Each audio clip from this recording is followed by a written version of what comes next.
Osée 4,6.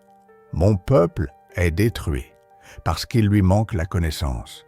Puisque tu as rejeté la connaissance, je te rejetterai, et tu seras dépouillé de mon sacerdoce. Puisque tu as oublié la loi de ton Dieu, j'oublierai aussi tes enfants. Dieu a tant aimé le monde qu'il a donné son Fils en sacrifice pour nous libérer de l'esclavage du péché. Ce n'est que par son amour que nous trouvons la vraie liberté. Jésus-Christ œuvre dans l'esprit de tous ceux qui le cherchent, répandant sa grâce et la connaissance de la parole de Dieu qui nous renouvelle. Romains 12, 2. Ne vous conformez pas au siècle présent, mais soyez transformés par le renouvellement de l'intelligence, afin que vous discerniez quelle est la volonté de Dieu, ce qui est bon, agréable et parfait. Le renouvellement de l'intelligence est une transformation significative de la perspective et du comportement, guidée par le Saint-Esprit, pour nous aider à comprendre et à appliquer la volonté de Dieu dans nos vies. Jérémie 17, 7, 10. Béni soit l'homme qui se confie dans l'Éternel et dont l'Éternel est l'espérance. Il est comme un arbre planté près des eaux et qui étend ses racines vers le courant. Il n'aperçoit point la chaleur quand elle vient, et son feuillage reste vert. Dans l'année de la sécheresse, il n'a point de crainte, et il ne cesse de porter du fruit. Le cœur est tortueux par-dessus tout, et il est méchant. Qui peut le connaître?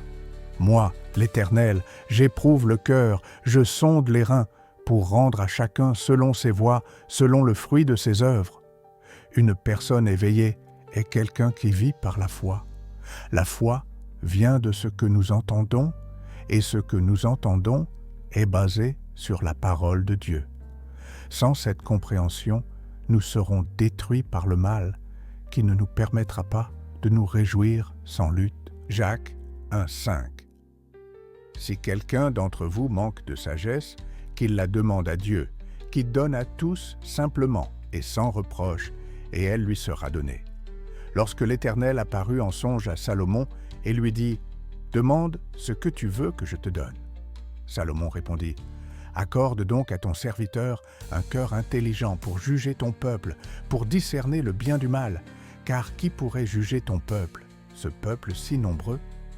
Cette demande de Salomon plut au Seigneur et lui dit « Puisque c'est là ce que tu demandes, puisque tu ne demandes pour toi ni longue vie, ni les richesses, ni la mort de tes ennemis, et que tu demandes de l'intelligence pour exercer la justice, voici, j'agirai selon ta parole.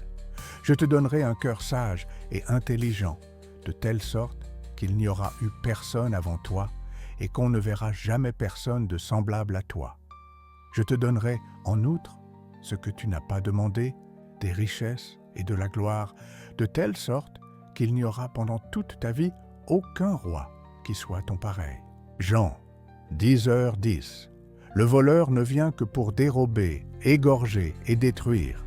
Moi, je suis venu afin que les brebis aient la vie et qu'elles soient dans l'abondance.